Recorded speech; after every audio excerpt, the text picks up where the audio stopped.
அவருக்கு மட்டுமே தெரியும்.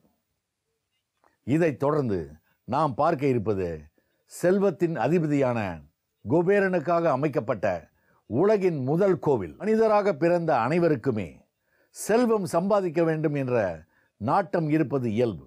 இந்தியா, சீனா, திபெத் போன்ற சமூகத்தில் செல்வத்தின் அதிபதியாக குபேரனை பார்த்தாலும் அவருக்காக உலகில் இருப்பது ஒரே ஒரு கோவில் மட்டும்தான்.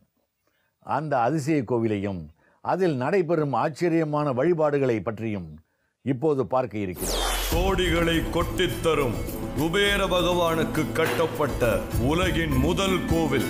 உற்சவரை வீட்டிற்கே கொண்டு வந்து நடத்தும் வித்தியாசமான வழிபாடு. உற்சவர் பூஜையில் நடைபெறும் ஆச்சரியங்களும் அமானுஷ்யங்களும். குபேர பகவான் செல்வத்தின் அதிபதியாக போற்றப்படும் கடவுள். திருப்பதி ஏழுமலையானுக்கே கடன் கொடுத்தவர் என்ற சிறப்பும் குபேர பகவானுக்கு உள்ளது. ஒருவருக்கு லட்சுமியின் அருளினால் செல்வம் பெருகினாலும் கூட குபேர பகவானின் கருணை இருந்தால் மட்டுமே அந்த செல்வத்தை காப்பாற்ற முடியும் என்கிறது ஐதீகம். சென்னை வண்டலூரிலிருந்து சில கிலோமீட்டர் தொலைவில் இருக்கிறது ரத்தினமங்கலம் என்கிற கிராமம். இங்குதான் உலகிலேயே முதன்முறையாக குபேர பகவானுக்கு ஆலயம் அமைக்கப்பட்டுள்ளது. இந்த குபேர பகவான் ஆலயத்தில் வித்தியாசமான வழிபாட்டு முறைகளை பற்றியும் மிகவும் வித்தியாசமான ஆலய அமைப்பை பற்றியும் கேள்விப்பட்ட உடனேயே நாம் அங்கு செல்ல தயாரானோம். உற்சவ மூர்த்தியான குபேர பகவானை பக்தர்களின் வீடுகள், அலுவலகங்கள், தொழிற்சாலைகளுக்கு எடுத்துச் செல்வது, காசுகளினால் சப்தத்தை எழுப்பி வழிபடுவது, குபேர பகவானின் வயிற்றை தடவி கிச்சு கிச்சி மூட்டி வழிபடுவது என்று பல சுவாரஸ்யங்களையும் ஆச்சரியங்களையும் காண நாம் தயாரானோம்.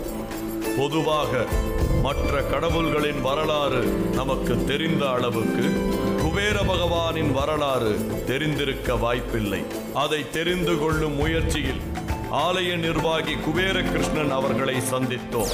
குபேரனுக்காக உருவாக்கப்பட்ட ஊர் தான் பார்த்தீங்கன்னா இலங்கை. குபேரனோட மாற்றான் தாய்க்கு பிறந்தவர் தான் ராவணன். குபேரனும் ராவணன் பார்த்தீங்கன்னா அண்ணன் தம்பி முறையாகுது. ராவணனோட போரிட்டு அந்த போரில் குபேரன் தோற்கும் பொழுது குபேரன் ராவணக்கிட்ட ஒரு சாபம் விடுறார். இந்த மாதிரி இந்த இடத்துல நீ தோற்கடிச்சிருக்க, என்னோட விமானத்தை நீ கைப்பற்றிருக்க, எந்த விமானத்தை நீ கைப்பற்றியோ அந்த விமானத்தால் உனக்கு அழிவு வரணும்னு சொல்கிறாரு. அந்த புஷ்ப விமானத்தால் தான் பகவானுக்கு பிடித்த கலர் பச்சை என்பதால் அவரது இந்த ஆலயம் கூட எங்கு பார்த்தாலும் பச்சை நிறத்திலேயே காட்சியளிப்பதை பார்க்க முடிகிறது.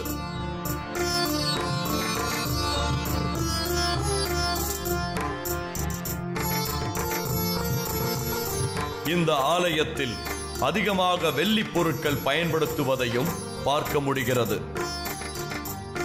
ஒவ்வொன்றிற்கும் நாம் கேள்விப்படாத பல பின்னணி கதைகள் சொல்லப்படுகின்றன. சுக்கிரனுக்கு உகந்த உலகம் தான் வெள்ளி. இங்கே பிரதானம் பார்த்தீங்கன்னா லக்ஷ்மி, அதுக்கப்புறம் குபேரன். அதெல்லாம் பார்த்தீங்கன்னா எல்லாமே இங்கே வெள்ளிக்கிழமையான வெள்ளி கவசம் பண்ணுவாங்க, வெள்ளி தாமரை பிரசாதமாக கொடுப்பாங்க, வெள்ளி நாணயத்தாலே பூஜை பண்ணுவாங்க.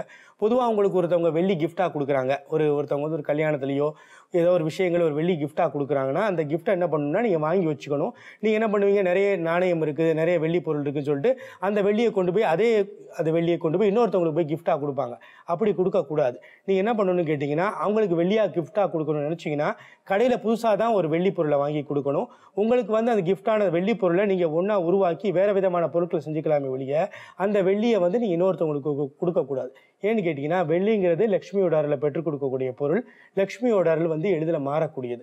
அதனால் வெள்ளிங்கிறது லக்ஷ்மி கடாட்சத்தை தரக்கூடிய பொருளுங்கிறதுனால தான் இங்கே லக்ஷ்மி குபேர சன்னதியில் வெள்ளியை அதிகமாக பயன்படுது.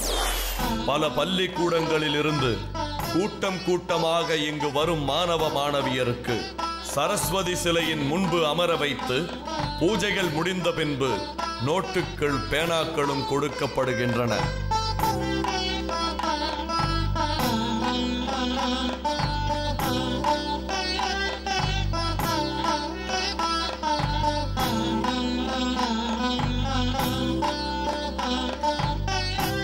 இங்குள்ள மற்ற தெய்வங்களை வணங்கிவிட்டு இறுதியாகத்தான் குபேர பகவானை வணங்க வேண்டும் என்பது ஐதீகம். குபேர பகவானுக்கு செய்யப்படும் பூஜை முறைகள் கூட மற்ற தெய்வங்களுக்கு செய்யப்படும் வழிபாட்டு முறைகளை விட மிகவும் வித்தியாசமாகவே கடைபிடிக்கப்படுகிறது. மகாலட்சுமி குபேர சந்நிதியின் முன்பாக தரையில் அமர்ந்திருக்கும் பக்தர்கள் குபேர முத்திரையுடன் அமர்ந்துதான் தங்கள் வழிபாட்டை தொடங்குகிறார்கள். 2 கைகளிலும் உள்ள முதல் 3 விரல்களை குவித்து